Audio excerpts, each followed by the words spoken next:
Hello students, welcome to history class 11th. Students, in recent video we have discussed about the development of Islam in different regions and the four Khalifa, the initial Khalifas and their powers and their conflict between among the other societies. So we have discussed that the Makkan character was prominent in Umayyad dynasty, or we can say in Ummah or in Makkah, or you can say in Caliphate. So many people who were against these Makkans, they were fought a civil war, or you can say they revolted against these. And above all, after all, Quraysh tribe, the tribe of Prophet Muhammad, again in second round, it consolidated its power in the Islamic State. Now, the Umayyad and centralization of polity. आपने देखा कि कुरैश कबीला जो था एक बार फिर से powerful हो गया और उम्मयाद के अंडर था ये। उम्मा यानी कि जो फॉलोअर्स थे, यानी कि जो प्रॉफिट मोहम्मद के शुरुआत के फॉलोअर्स थे, उनको उम्मयाद कहा गया, उम्मा कहा गया। और सेंट्रलाइजेशन ऑफ पॉलिटी मतलब क्या था कि पहले छोटे छोटे कबीलों में थे, उसके बाद एक सेंट्रल इस्लामिक लैंड कैसे एस्टेब्लिश हुई जो खलीफा के अंडर थी। तो हम देखते हैं ये The conquest of large territory destroyed the caliphate based in Medina and replaced it with the increasingly authoritarian polity. अब देखिए बहुत बड़ी बड़ी टेरिटरीज इन्होंने कब्जे में ले ली और मदीना का जो करैक्टर था, मतलब मदीना सेंट्रल पावर थी पहले, लेकिन अब उसको रिप्लेस्ड कर दिया और अब एक अथॉरिटेरियन का मतलब होता है कि जो एक तरह से पावरफुल होता है, जो अपनी मनवाता है, उसको अथॉरिटेरियन कहते हैं। तो अथॉरिटेरियन पॉलिटिकल सिस्टम एक अथॉरिटेरियन सिस्टम की तरह एस्टेब्लिश हो गया।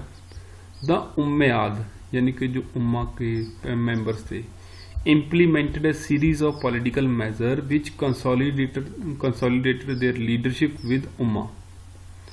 उम्मा में उम्मयाद के जो लोग थे, मतलब कि जो उम्मा क्या कहते हैं, जो प्रॉफिट मोहम्मद के फॉलोअर्स थे, उसके प्रॉफिट मोहम्मद के फॉलोअर्स से ही उम्मयाद निकले।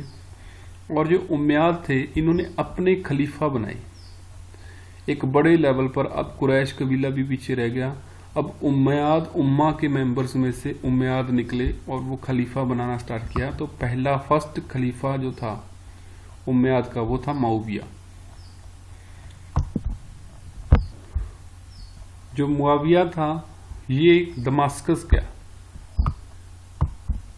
मतलब कैपिटल जो थी पहले मदीना थी, अब दमास्कस बना दी गई। And adopted the court ceremony and administrative institution of Byzantine empire.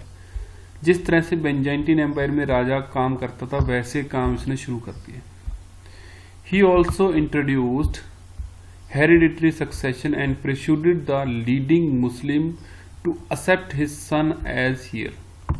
तो इसने हेरिडिटरी सक्सेशन चलाया। हेरिडिटरी सक्सेशन का मतलब क्या होता है, पिता के बाद पुत्र को सारा कुछ मिलेगा। मतलब मुस्लिम में ये काम शुरू हो गया जब मुआविया बने, खलीफा बने, उसके बाद उसका बेटा भी खलीफा बनेगा, ऐसा सिस्टम स्टार्ट हो गया। These innovations were adopted by caliph who followed him and allowed the Umayyad to retain power for 90 years and the Abbasid for 2 centuries। तो इस तरह से खलीफाओं ने ये पावर जो थी 90 सालों तक उम्मयाद ने, उसके बाद अब्बासिदों ने 200 साल तक इस पावर को कंट्रोल में रखा। अब्बासिद कौन से हम नेक्स्ट में पढ़ेंगे, अभी उसके बारे में, अब्बासिदों के बारे में कोई ज़्यादा जिक्र नहीं आया है। अब्बासिदों के बारे में जिक्र आया ही नहीं है असल में, हमने सभी अभी तक उम्मयाद के बारे में पढ़ा है। The Umayyad state was now an imperial power, no longer based directly on Islam but on the statecraft and loyalty of Syrian troops।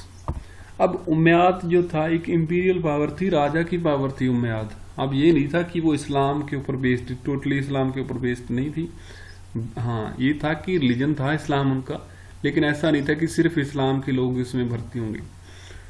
Mainly वो स्टेट क्राफ्ट के ऊपर डिपेंड था, और ज़्यादातर सीरियन जो ट्रूप्स थे यानी कि सोल्जर्स थे उनकी लॉयल्टी के ऊपर बेस्ड था। There were Christians advisor in administration as well as Zoroastrians, scribe and bureaucrats. बहुत सारे लोग थे, क्रिश्चियंस भी थे, जोरोस्ट्रियंस जो कि ईरान का धर्म था, ये लोग थे जो मतलब स्क्राइब भी थे, ब्यूरोक्रेट्स भी। स्क्राइब होता है लिखने वाले और ब्यूरोक्रेट्स होता है जी अफसर। However, Islam continued to be the provide legitimacy to their rule. The Umayyad always appealed for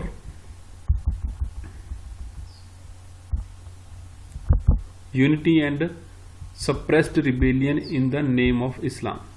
तो इस्लाम इनका सेंट्रल रिलीजन था। ऐसा था कि जो मतलब राजा बनेगा वो इस्लाम से ही बनेगा, बाकी सारे रिलीजन को अलाउड था कि आना, लेकिन जो राजा बनेगा वो सिर्फ इस्लाम से बनेगा। उन्होंने जो भी रिबेलियन यानी कि विद्रोह हुए इस्लाम के नाम पर सभी को दफना दिया। They also retain their Arab social identity during the reign of Abd al Malik and his successor. Both the Arab and Islamic identities were strongly emphasise. Abd al Malik बना एक राजा, उस टाइम में अरेबियन कैरेक्टर भी सामने आया, अब अरब के साथ मुस्लिम इस्लाम जुड़ गया। Among these measures, Abd al-Malik took were the adoption of Arabic as a language of administration and the introduction of Islamic coinage. इस बंदे ने कुछ सिस्टम चेंजेस किए, जैसे अरेबिक लैंग्वेज को उन्होंने ऑफिशियल लैंग्वेज बनाया और जो इस्लामिक कॉइन्स थे उनको चलाया। गोल्ड दिनार चलाए, जो कि दिनार और दिरहम आज भी वहाँ की करेंसी है। दिनार और दिरहम चलाए, गोल्ड का दिनार था और दिरहम सिल्वर का था। Had been were the copies of Byzantine Iranian coins, और ये लगभग कॉपीज थी एक तरह से बेंजाइंटीन और ईरानियन एम्पायर की। कैसे पता चलता है? With the symbol of cross and fire altars, Greek and Pahlavi inscriptions. जो मतलब जो ग्रीक लैंग्वेज थी और जो ईरानियन लैंग्वेज थी उनके ऊपर जो सिक्कों के ऊपर लिखा था, उन सिक्कों को वैसा ही इनके ऊपर लिखा हुआ था, मतलब नकल की थी सिक्कों की। These symbols were removed and the coins now carried Arabic inscription. अब उन सिक्कों से ग्रीक और पहलवी यानी कि जो इंस्क्रिप्शन थी जो ईरानियन या ग्रीक कल्चर को रिप्रेजेंट करती थी, उन चीजों को हटाकर सिक्कों के ऊपर इस्लामिक लैंग्वेज, इस्लामिक धर्म के बारे में अरेबिक इंस्क्रिप्शन लिखती थी। उन्होंने एक बहुत अच्छा डेवलपमेंट किया था अरेबियन इस्लामिक आइडेंटिटी में। वो क्या था कि जेरूसलम, जो कि एक क्रिश्चियन की बेसिक जगह है जहां पर जीसस क्रिस्ट का जन्म हुआ था, उन्होंने क्या किया था? By building the dome of rock in Jerusalem, इस तरह के डोम लाइक स्ट्रक्चर बनाने स्टार्ट कर दिए थे जो कि इस्लामिक कैरेक्टर को शो करते हैं। तो पहली बार जेरूसलम में अरब इस्लामिक आइडेंटिटी को रिप्रेजेंट करने के लिए उन्होंने ऐसे स्ट्रक्चर डेवलप करने शुरू कर दिए। तो स्टूडेंट्स यहाँ तक पढ़ लीजिएगा, उसके बाद हम नेक्स्ट टॉपिक करेंगे। Thank you.